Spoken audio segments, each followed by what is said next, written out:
Iowa State, they have to win and then hope that BYU wins. That game is about to start. BYU is playing in about a half hour against Houston. So win here, then you hope that BYU wins. If Iowa State loses, they don't have a chance to go to Arlington to join Arizona State. That's what's at stake in this second half. Got to win, got to get some help. Be a late night for Cyclone fans in that scenario. Colorado and BYU still alive. 3 teams for 1 spot in the Big 12. And the second half of the Cyclones starts with Sama on the ground. A good beginning with their running back, the star from last year's win. He has a first down. We've talked so much about Higgins in the passing game. Watch him on the edge here in the run game. Just pin Keenan Garbers inside. Actually starts the cutoff block and just finishes it. To throw for the first time. Now he's going to tuck it down and run. He's got space in front. First down and more before he gives himself up in Wildcats territory.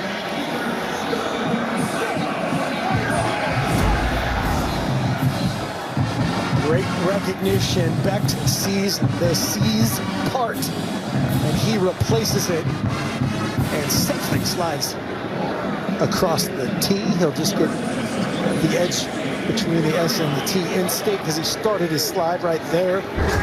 Good spot. Our big question tonight, could Iowa State move the ball on the ground against the best rush defense in the Big 12? 2 explosive runs start the second half. Sama for 12, Becht for 19. And that is why Kansas State has the reputation they do. And it's Brendan Mott in the backfield. Brendan Mott, just such a good football player. This guy does everything. Usually he's featured as the pass rush element of things. He's right behind 19 Payne. Just sheds, gets inside, gets a vertical, and finishes. And he knows all about having hate in his heart for Iowa State. He grew up in this state as a Hawkeye fan and grew up cheering for Iowa in the Iowa-Iowa State rivalry. Got him for a loss of 2, and that pass is incomplete from Becht. He was looking for one of his favorite targets, Jalen Knoll, and it's 3rd down. 21 Siegel shot out of a cannon on the pressure. There's a nice job picking up the blitz, but just heated everybody else up enough. Urgency. Becht, it was kind of a pseudo throwaway, I think. On 3rd down in the first half, Iowa State was just 1 for 8. He did convert on a couple of 4th downs. And Kansas State has owned this down on defense, bringing some pressure with more. Becht falling away. It's knocked away at the last second. Great punch out, VJ Payne.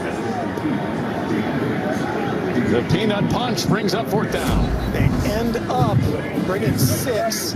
So it turns into a 0 blitz in this empty look, and he just volleyball spikes it. VJ Payne. Just the punch, finish, battle hands, clean with the left hand. Big time response as used from K-State's defense. The first 2 runs, conventional run, and then the run from Becht, and they settle down. Iowa State after a couple of first. Yeah, it just seems like that he does that all the time. He limps around and then is just a bullet shot out of a cannon and just making plays, physical, passionate. You talk about all that's right about college football. It's Matt Campbell. It's the passion of that guy through stories about guys like Bo Freeland. Love it. Freeland's play brings up a 3rd down. All day for Johnson. And he has Day in there. An accurate throw to Garrett Oakley. Drive survives Kansas State. Good job finding the mismatch. It's Cooper Ebel. And he was in pretty good shape. And just a better throw that time by Avery Johnson. Perfectly fixed to Oakley. And both plays tonight for Oakley have gone for explosive play. Both for 20 plus. That for 22 yards in the first down. And Giddens hopping around. It's just been a keep you ahead of the chains type of night for DJ Giddens. Yep, and that keep you ahead of the chains, that's it right there. Ends up with 5. Kind of a wad of humanity there, helped out by Hecht. Sam Hecht, 75, 31 Giddens, so powerful. Kind of turns nothing into 5. This read as a DJ Giddens dominates type of night. Struggling run defense for Iowa State with the best backs in the country, DJ Giddens. And it's Finn Johnson, the quarterback, as the lead rusher. Here he is again. First down and more, twisting into the secondary for Iowa State. That is a touchdown-saving tackle on the edge. This is how fast it can happen with Avery Johnson, and it's just a physical finish. Miles Purchase. We saw him and Johnny on the spot on the very first play of the game, showing his physicality. He picked up the fumble that led to the first Iowa State touchdown on an option play that went wrong for Johnson.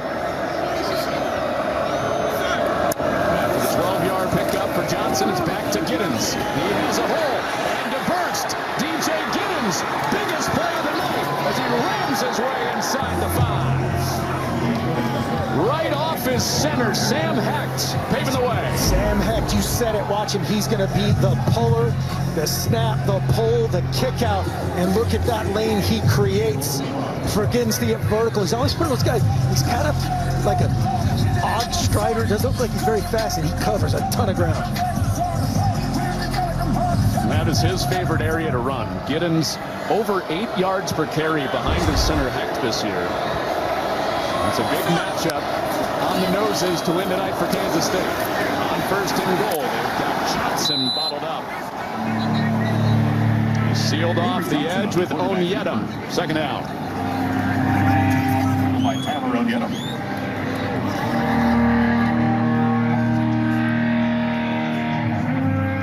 DJ Giddens on this drive, more yards than he had the entire half. It helps when you break one off like you just did. They went to work.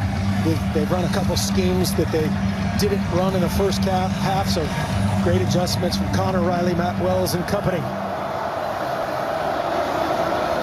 Trying to get back within 1 score. Johnson thought about the pitch, keeps it himself. He keeps driving, but he's short. Jontez Williams with help from Onyedem, who makes back-to-back plays. Just nice job stringing this out. Watch 11, 3, 47. I'll try to get overlapped. And not just creating a clean picture. That formation creates just a little question in Avery Johnson's mind. Again, he's already turned it over. First play of the game on one of those option pitches. Wisely eats it and plays third down. He hit Oakley on the third down earlier. This is a third and goal. Back to the air. Fade ball, jump ball, incomplete. Williams knocks it away from Spivey. And here comes the field goal unit for K-State. Just straight up one-on-one. Williams on Spivey. That's another one where there's a little bit of contact, not enough to elicit the flag. The officials have been consistent on that all night long. Let him play physically, not illegally. Make him kick it.